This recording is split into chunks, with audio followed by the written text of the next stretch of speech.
राधे राधे दोस्तों, मैं फिर से स्वागत करता हूँ आपका इस चैनल में, जिसका उद्देश्य है भगवान श्री कृष्ण की लीलाओं का नित्य श्रवण करते रहना।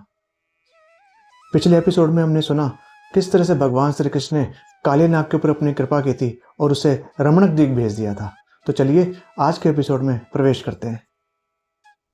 आज परीक्षित जी महाराज सुखदेव जी महाराज से यह पूछ रहे हैं कि हे गुरुदेव, कृपा करके मुझे ये कथा सुनाइए कि ऐसा क्या हुआ था कि कालिया नाग को यमुना में आना पड़ा था। तो सुखदेव जी महाराज जी कहते हैं, हे परीक्षित, गरुड़ जी की माता विंता और सर्पों की माता कद्रु, इन दोनों में आपस में बहुत बड़ी शत्रुता थी। जब भी गरुड़ जी महाराज इस शत्रुता के बारे में सोचते थे तब वह बहुत ही क्रोधित हो जाते थे और वह इस क्रोध के कारण खूब सारे सर्पों को नित्य ही खाते रहते थे। इस समस्या से परेशान होकर सभी सर्प ब्रह्मा जी के पास गए। तब ब्रह्मा जी ने यह समाधान निकाला कि हर अमावस्या के दिन सर्पों के परिवार से हर परिवार एक एक सर्प की बलि दिया करेगा। इस तरह से सर्पों के परिवार से हर अमावस्या के दिन सर्पों की बलि गरुड़ जी को मिलने लगी। और यह कालिया नाग जो कद्रु जी का पुत्र था, इसे जन्म से ही अपने जहर और अपने बल पर बहुत अधिक घमंड था। सर्पों की बलि तो दूर, जो सर्पों के परिवार बलि देने के लिए गरुड़ जी के पास जाते थे वह उन सर्पों को भी खा लेता था। जब गरुड़ जी को यह बात पता लगी तब वह बहुत ही क्रोधित हो गए और कुछ समय पश्चात गरुड़ जी और कालिया नाग का युद्ध छिड़ गया। वे आपस में एक दूसरे पर हमला करने लगे और यहाँ कालिया नाग तो अपने दांतों से गरुड़ पर बस जहर का ही प्रहार करता रहा, जिसे गरुड़ जी झेल गए। लेकिन गरुड़ जी तो विष्णु जी के वाहन हैं, उनके वेग को वह न सह सका। कुछ ही देर में युद्ध के बीच में गरुड़ जी ने कालिया नाग के ऊपर बहुत ही भयंकर वार किया, जिससे वह जख्मी हो गया और वहां से भाग गया। गरुड़ जी से युद्ध में हारने के बाद वह यमुना नदी में रहने लगा।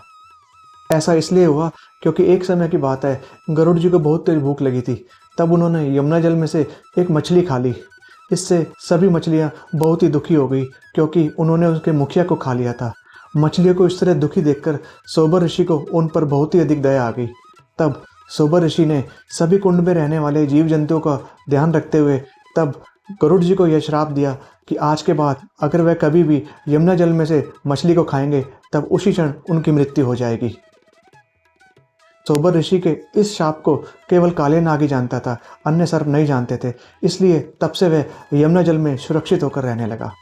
और यहाँ कालिया नाग जब अपने परिवार सहित रमणक द्वीप की ओर चला गया तब भगवान श्री कृष्ण यमुना नदी से बाहर आए।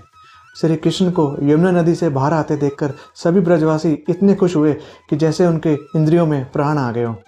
यमुना नदी से बाहर आने के बाद वह सभी गोपी और ब्रजवासियों से मिले। यशोदा मैया और नंद बाबा ने उन्हें अपने हृदय से लगा लिया और ये बलराम जी जो उनके बल को जानते थे, उन्होंने भी श्री कृष्ण को गले से लगा लिया और हंसने लगे। और कुछ ही देर में सभी ब्राह्मण अपनी पत्नियों के साथ नंद बाबा और यशोदा के पास पहुंचते हैं और उन्हें कहते हैं कि तुम्हारा पुत्र तो काल के मुंह से निकल आया है, इसलिए तुम खूब सारा दान करो। यह सब सुनकर नंद बाबा और यशोदा बहुत ही खुश होते हैं और वह सभी ब्राह्मणों को खूब सारी गायें और सोना दान करते हैं। उस दिन सभी ब्रजवासी बहुत अधिक थक गए थे, उन्हें भूख भी बहुत तेज लगी हुई थी, इसलिए वे अपने घर न जा सके। इसलिए वे उस दिन यमुना नदी के तट पर ही सो गए। उस दिन बहुत ही अधिक गर्मी थी और सारा वन कुछ ही देर में आग की लपटों में गिर गया।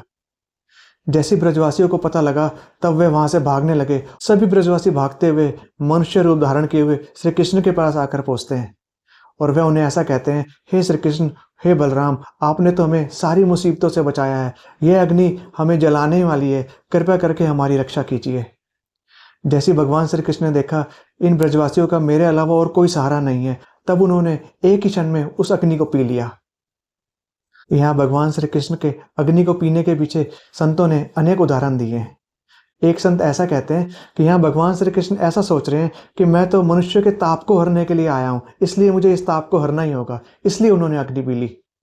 एक संत ऐसा कहते हैं कि रामावतार में सीता मैया को इस अग्नि ने अपने पास सुरक्षित रखा था और भगवान श्री कृष्ण के ऊपर बहुत बड़ा अनुग्रह किया था, इसलिए आज भगवान श्री कृष्ण उस अनुग्रह को पूरा करने के लिए उसे अपने मुख में ले रहे हैं। और इस तरह से भगवान श्री कृष्ण ने सभी ब्रजवासियों को, गोपों को और गायों को उस दावानल अग्नि से बचा लिया। बोलो श्री कृष्ण भगवान की जय हो। आज के एपिसोड में इतना ही, तो बड़ी जल्दी मिलते हैं अगले एपिसोड में। तब तक के लिए राधे राधे।